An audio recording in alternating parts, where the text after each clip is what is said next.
Shalom Jemaat Tuhan, kita kembali mempelajari dalam satu bagian yang jarang dikhotbahkan tetapi penting tentang makna rohani silsilah Yesus yang saya ambil dari Matius 1 ayat 1 sampai 17. Ya, mari kita berdoa. Mohon Roh Kudus urapi hambamu, sensor tutur kata sikap hambamu yang tidak layak Tuhan kuduskan, sucikan, urapi dengan kuasa Roh Kudus, dan setiap kami yang mendengar dan menontonnya, kami dibimbing roh hikmat Roh Kudus. Berfirmanlah kepada kami lewat lidah hambamu dalam nama Tuhan Yesus. Amin. Makna rohani dari silsilah Yesus. Saya bacakan ayat 1 sampai 5, Matius 1. Inilah silsilah Yesus Kristus, anak Daud, anak Abraham. Abraham memperandakan Ishak, dan Ishak memperandakan Yakub. Yakub memperandakan Yehuda dan saudaranya. Yehuda memperandakan Peres dan Zerah dari Tamar. Peres memperandakan Hezron, Hezron memperandakan Ram, Ram memperandakan Aminadab, Aminadab memperandakan Nahason, Nahason memperandakan Salmon. Salmon memperandakan Boas dari Rahab, Boas memperandakan Obed dari Rut, Obed memperandakan Isai. Ya, ayat 6 sampai 7. Isai memperandakan Raja Daud, Daud memperandakan Salomo dari istri Uriah. Salomo memperandakan Rehabeam, Rehabeam memperandakan Abia, Abia memperandakan Asa. Dan selanjutnya kita lihat 15 sampai 17. Eliud memperandakan Eleazar, Eleazar memperandakan Matan, Matan memperandakan Yakub, Yakub memperandakan Yusuf suami Maria yang melahirkan Yesus yang disebut Kristus. Jadi seluruhnya ada 14 keturunan dari Abraham sampai Daud. 14 keturunan dari Daud sampai pembuangan ke Babel. Dan 14 keturunan dari pembuangan ke Babel sampai Kristus.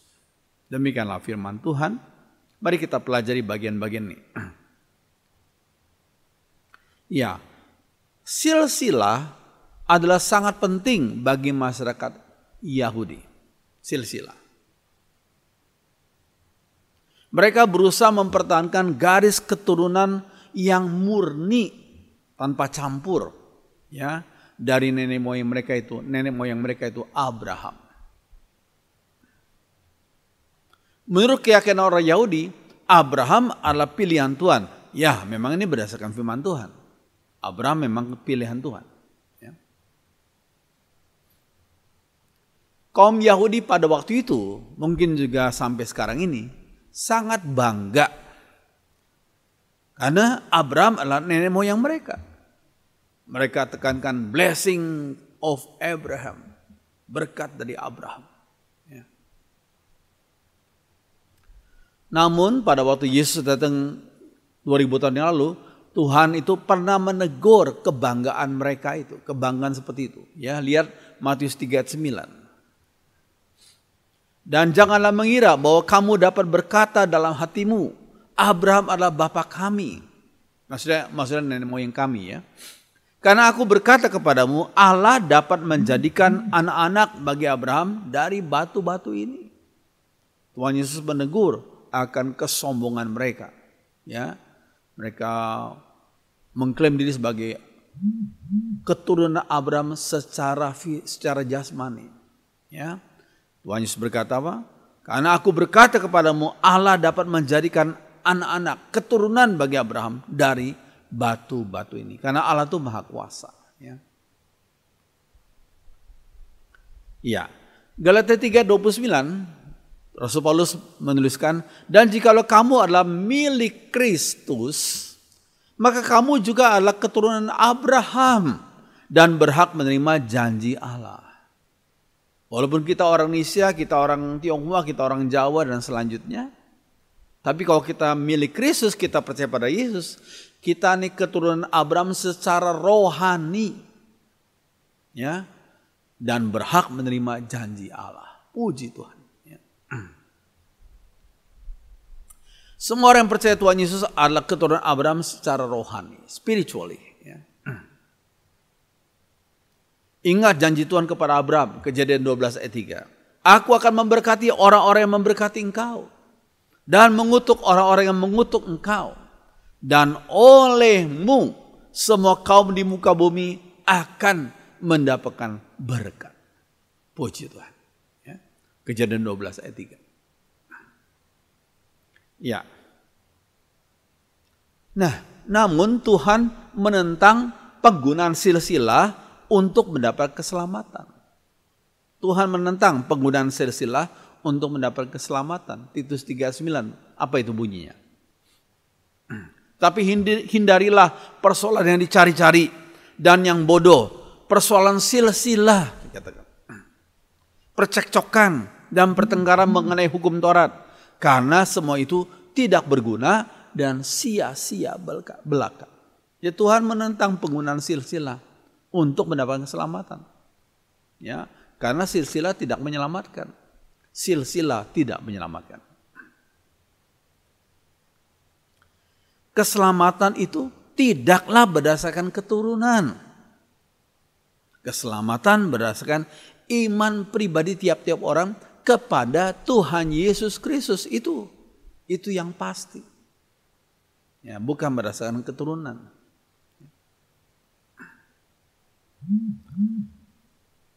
Dalam Alkitab tidak ada sebutan cucu-cucu Allah.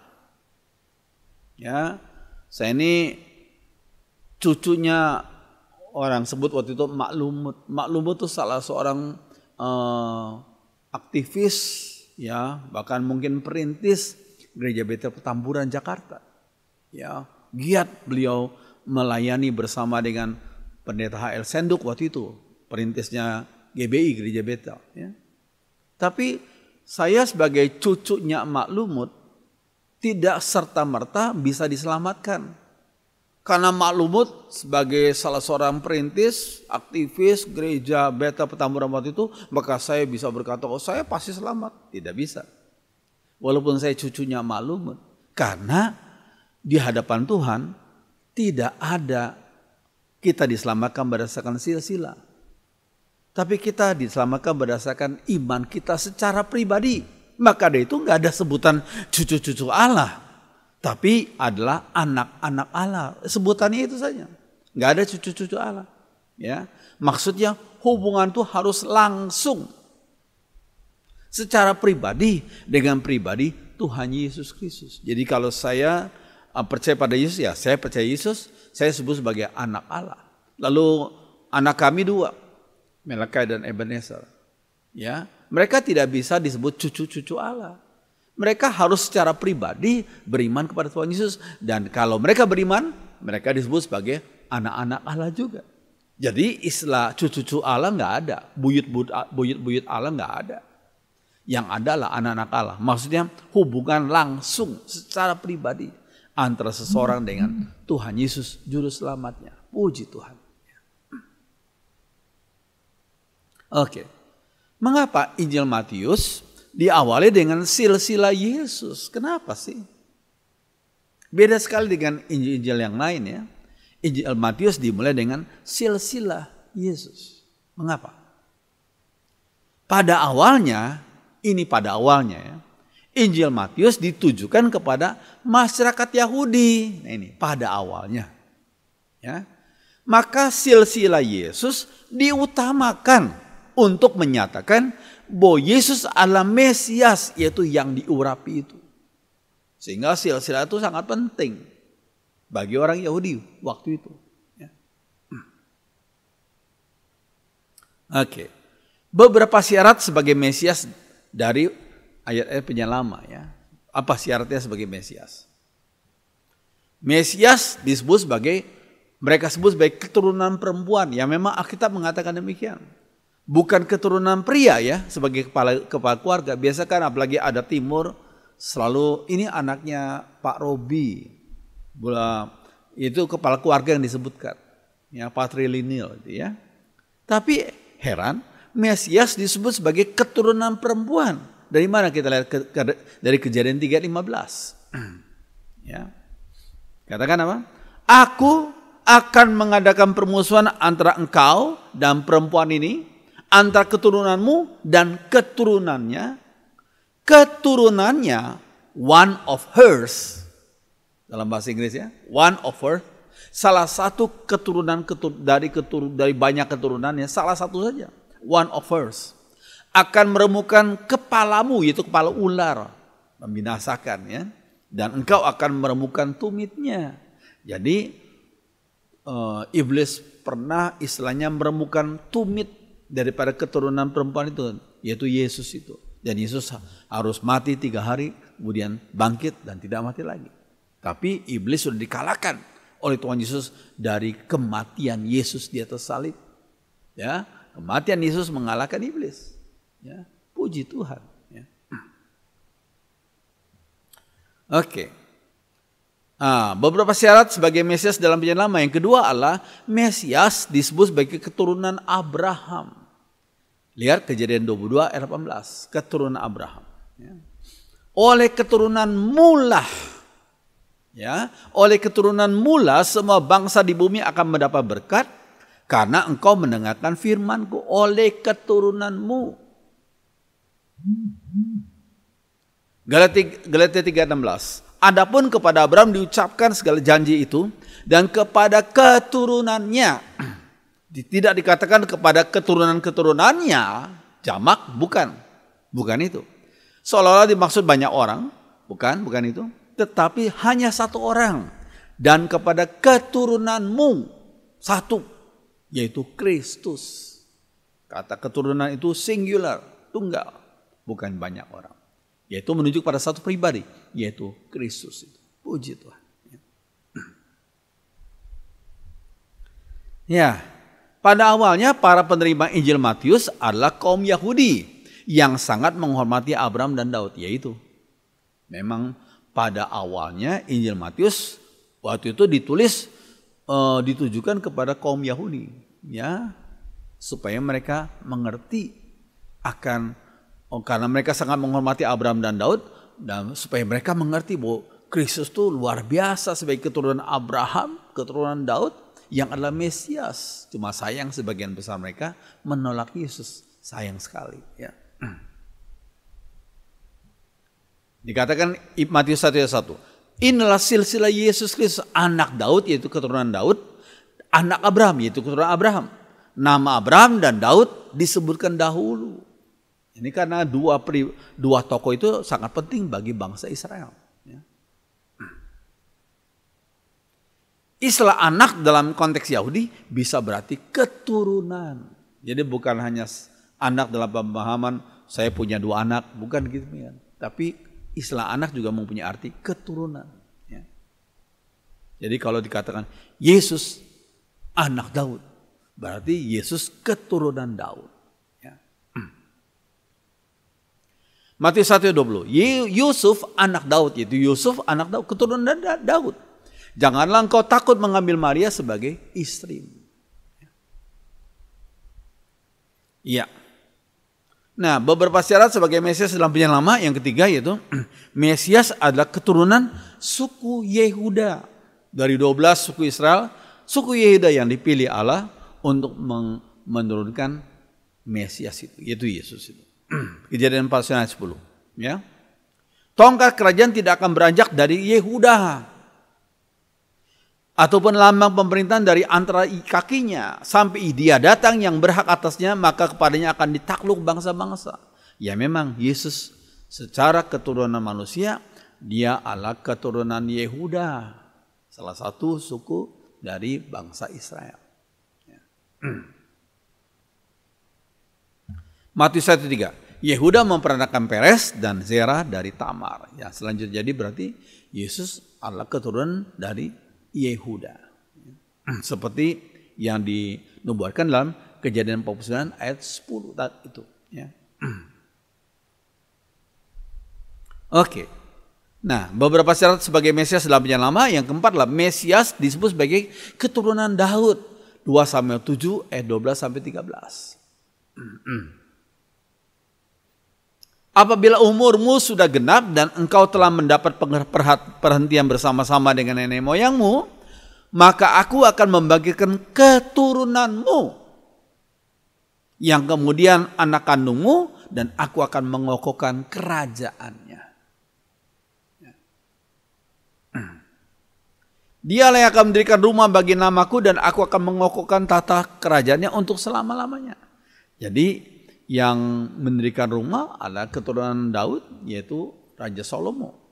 Tapi yang mengokohkan tata kerajaan untuk selama-lamanya bukan Salomo, karena Salomo sudah meninggal. Tapi Yesus sebagai keturunan Daud. Puji Tuhan. Oke, selanjutnya. Yesus sering dipakai sebagai sering dipanggil sebagai anak Daud. Anak Daud. Ya, Matius 9 ayat 27. Ketika Yesus meneruskan perjalanan dari sana, 2 orang buta mengikutinya sambil berseru-seru dan berkata, "Kasihanilah kami, hai anak Daud." Yaitu anak itu mempunyai arti keturunan Daud.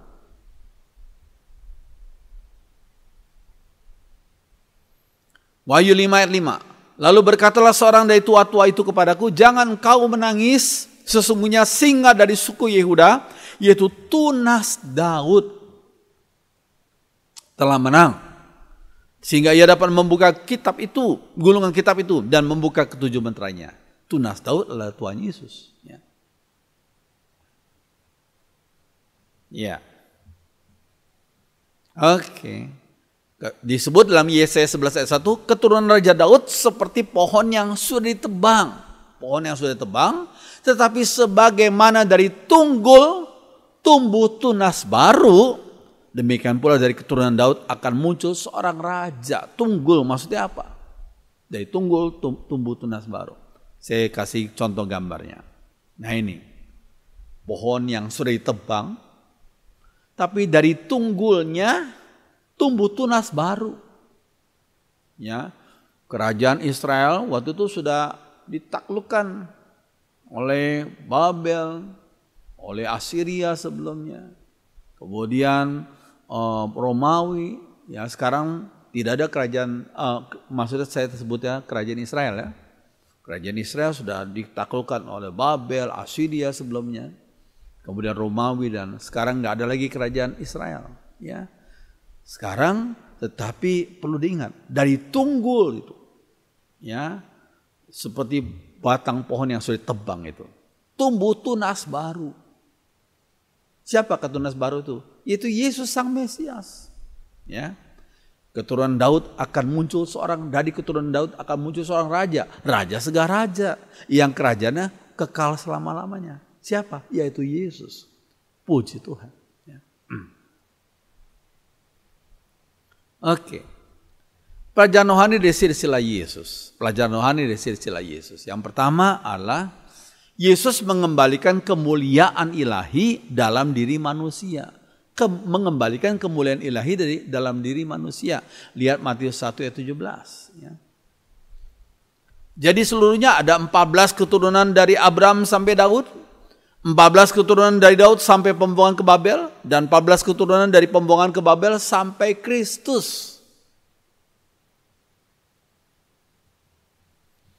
Nah ini. Secara universal ada 3 tahap hidup manusia. Ada 3 tahap secara universal ya. Pertama adalah tahap pertama. Dari Abraham sampai dengan Daud. Yang menjadikan kerajaan Israel kuat. Nah itu ya. Dari Abraham sampai Daud. Ya, yang menjadikan kerajaan Israel jadi kuat. Itu menyimbolkan apa? Itu menyimbolkan manusia diciptakan dengan kemuliaan ilahi. Itu simbol pertama. Ya. Tapi masuk tahap kedua. Dari Salomo sampai dengan pembuangan ke Babel. Ya. Ini mempunyai arti apa? Manusia telah berdosa dan kekurangan kemuliaan Allah. Roma 3 ayat 23. Kejatuhan manusia ya. Dan tahap yang ketiga, puji Tuhan. Ya. Dari Yehonia sampai dengan Yesus. Dalam silsilah itu ya. Dari Yehonia sampai dengan Yesus. Jadi mempunyai makna simbolis. Tuhan Yesus mengembalikan kemuliaan itu. Oh puji Tuhan. Ya. Ini makna rohani silsilah yang ditulis dalam Matius 1 ayat 1 sampai 17 itu. Ya. Puji Tuhan. Oke. Nah, pelajaran rohani dari silsilah Yesus yang kedua. Yesus adalah penggenapan dari pengharapan umatnya. Umatnya berharap-harap dan Yesus menggenapinya. Pengharapan membuat manusia bertahan menghadapi berbagai tantangan hidup. Tantangan hidupnya berat, sebagaimana berat sekalipun, kalau manusia itu masih punya pengharapan, dia tetap tangguh dan dia tetap kuat. Tapi kalau nggak ada pengharapan, ya sudah, hancurlah sudah. Ya, pengharapan itu membuat manusia bertahan menghadapi berbagai tantangan. Ya. Yesus disebut sebagai keturunan perempuan itu. Ya, kembali Kejadian 3 itu ya. Ya, yaitu Yesus menggenapi Kejadian 3:15. Aku akan mengadakan permusuhan antara engkau dan perempuan ini, antara keturunanmu dan keturunannya, singular, ya, tunggal, akan meremukkan kepalamu, kepalanya ular itu, kepalanya setan tuh, dan engkau akan meremukkan tumitnya.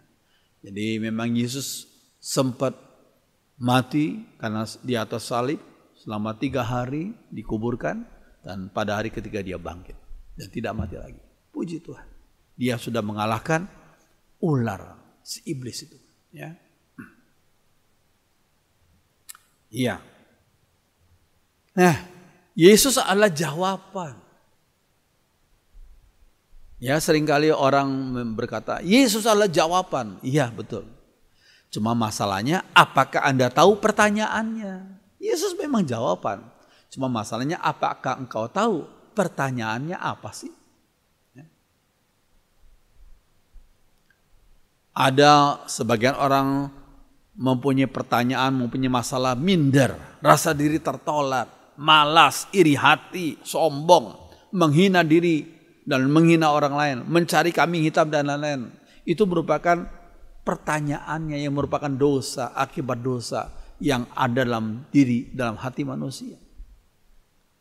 Ya, itu merupakan masalah pada manusia secara universal. Ya, masalah segala zaman itu. Ya. Apakah akar dari masalah tersebut? Akarnya apa? Dosa, akar semua masalah manusia. Dosa, itulah akar yang paling basic itu ya. Karena dosa ada di dalam setiap hati manusia. Yesus adalah jawaban untuk akar dari semua masalah hidup. Yesus adalah the answer itu. Jawaban itu. Dari akar semua masalah hidup manusia. Puji Tuhan, puji Tuhan.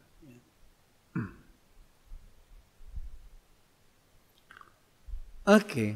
Yesus datang untuk menghapus, bukan menebus dosa umatnya. Ada sebagian orang salah ucap ya. Mereka bilang Yesus datang untuk menebus dosa. Dosa itu sampah. Dosa itu gak perlu ditebus. Yang ditebus adalah manusianya. Dosanya diapain? Dosanya dihapus. Ini penting. Yesus datang untuk menghapus, bukan menebus dosa. Yesus menebus manusia yang berdosa. Menebus manusianya. Tapi dosanya harus dihapus. Puji Tuhan. Nabi-nabi dan para filsuf tidak dapat menghapus dosa. Karena mereka juga orang berdosa. Kita perlu paham itu ya. Hanya Yesus yang tidak berdosa. Karena kejadiannya adalah dari Roh Kudus. Setiap manusia ketika dikandung, sudah dikandung dalam dosa. Ya. Tapi Yesus lain. Kejadiannya adalah dari Roh Kudus. Sehingga sejak dalam kandungan, beliau kudus. Ya. Disebut kudus. Anak Allah.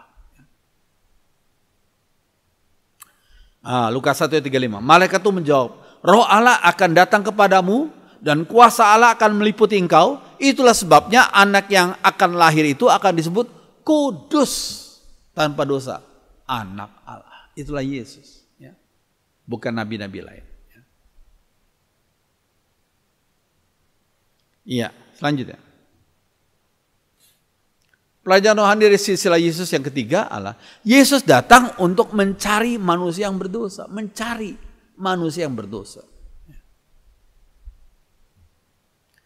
Di silsilah ini terdapat pribadi-pribadi yang memiliki latar belakang hidup yang gelap. Ya, heran ya. Coba kita lihat di silsilah Matius 1 ayat 1 sampai 17 ada beberapa pribadi yang mempunyai latar belakang hidup gelap. Ya. Yehuda dan Tamar, ya, kita lihat kisah perjinahan mereka. Ya. Yakub itu juga hidupnya tidak sempurna. Ya. Rahab itu mantan pelacur itu. Ya.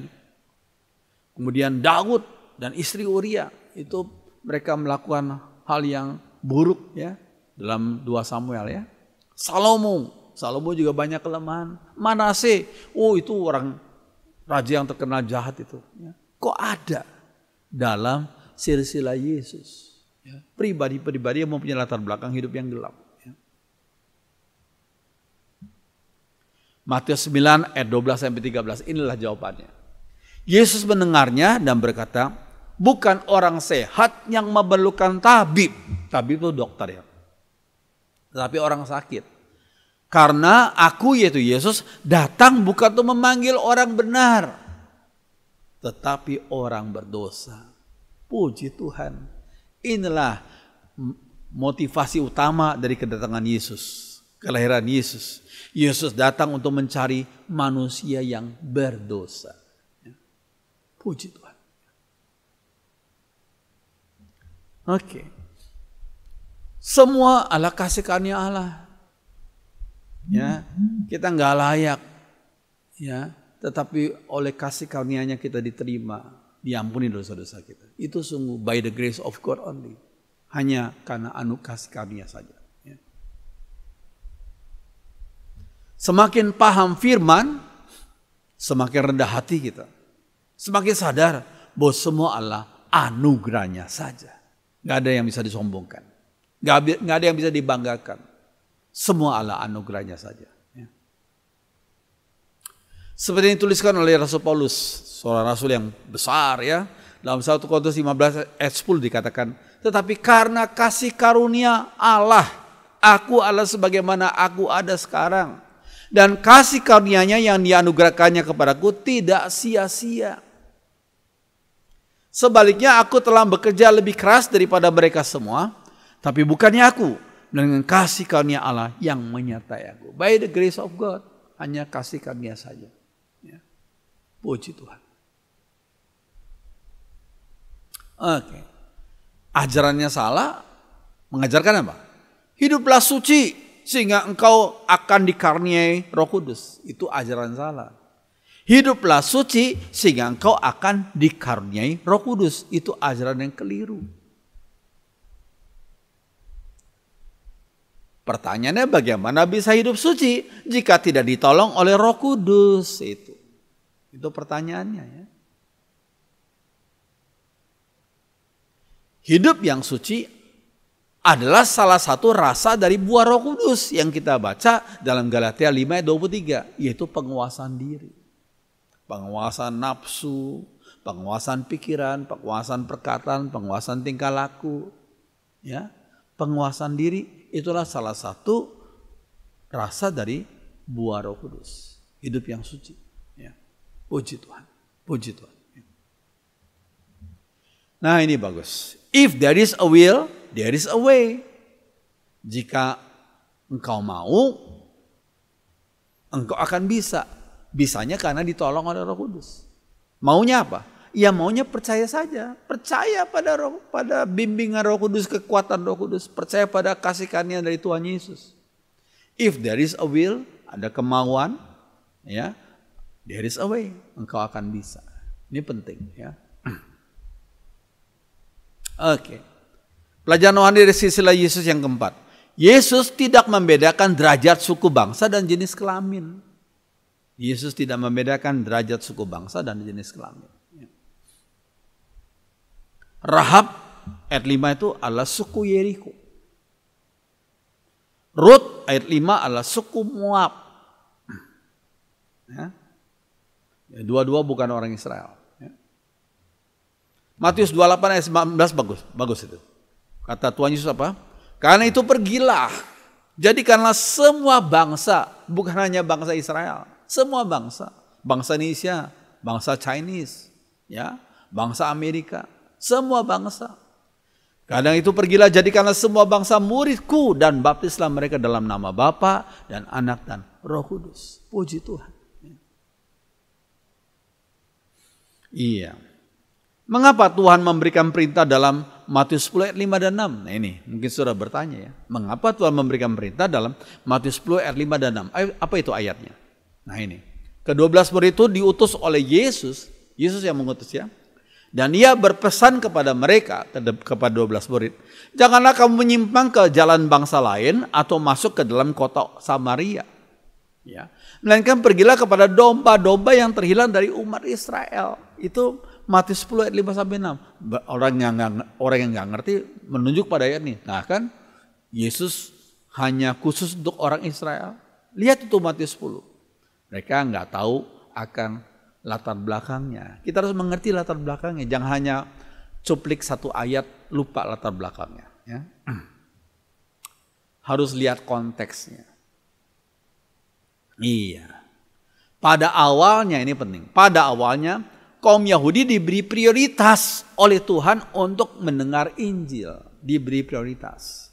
Dengan harapan mereka bisa menjadi saksi Injil kepada bangsa-bangsa lain. Itu. Diberi prioritas untuk terima Injil dan untuk jadi saksi bagi Injil kepada bangsa-bangsa lain.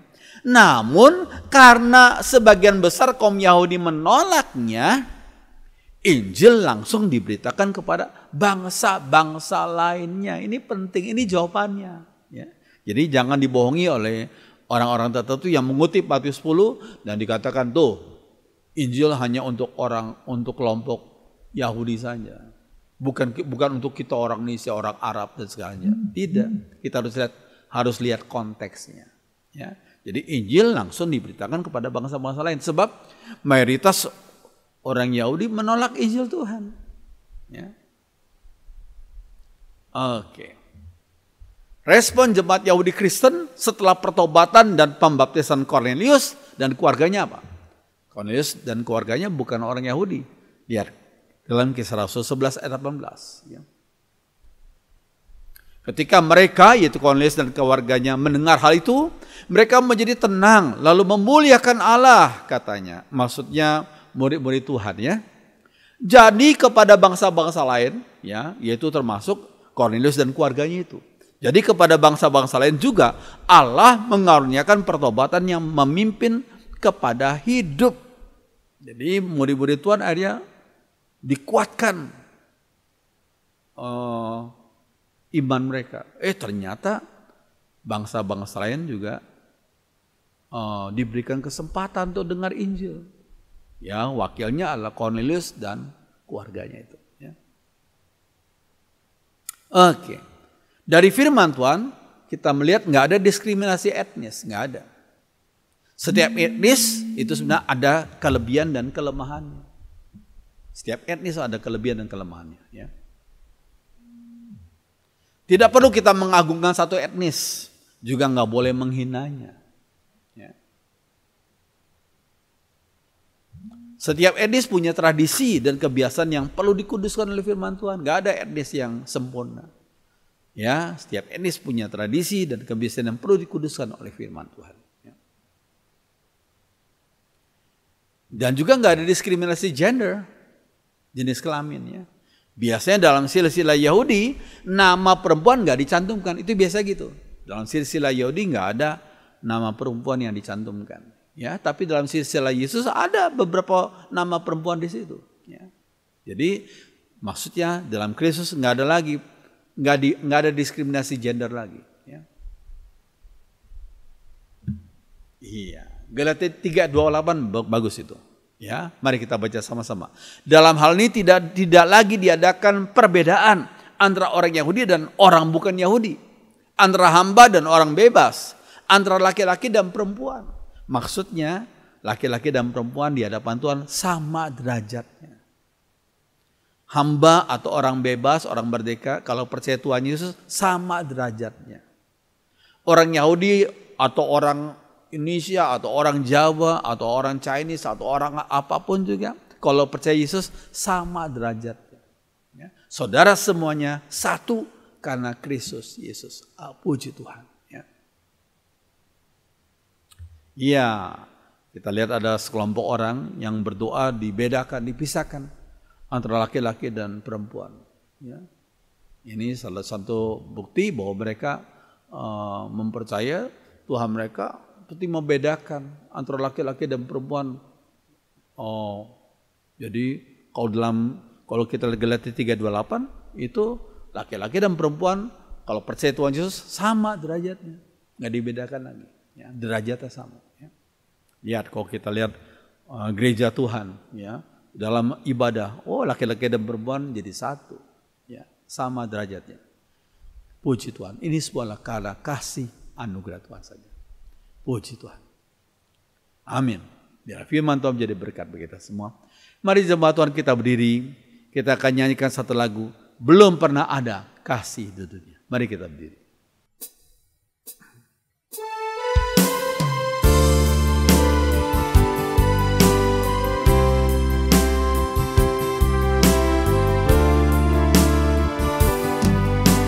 Belum pernah ada kasih di dunia sanggup menerima diriku apa adanya selain kasih-Mu Yesus. Sungguh tiada lagi,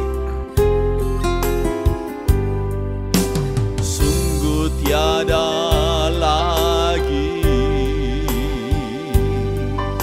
kasih seperti ini, sanggup mengubahkan hidupku menjadi baru selain kasih-Mu Yesus. Mari kita angkat tangan kita bersama-sama. Kau ku kagumi, kau ku kagumi dalam hati, kasih-Mu tiada duanya sampai kini ku akui kasih-Mu tiada duanya.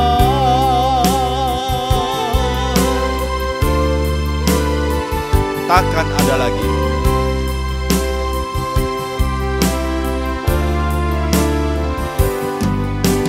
takkan ada lagi kasih seperti ini, sanggup mengubahkan hidupku menjadi baru selain kasih-Mu Yesus. Angkat tangan kananmu. Kau ku kagumi, kau ku kagumi dalam hati, kasih-Mu tiada duanya sampai kini ku akui kasih-Mu tiada duanya, tiada duanya. Sekali lagi, tiada duanya.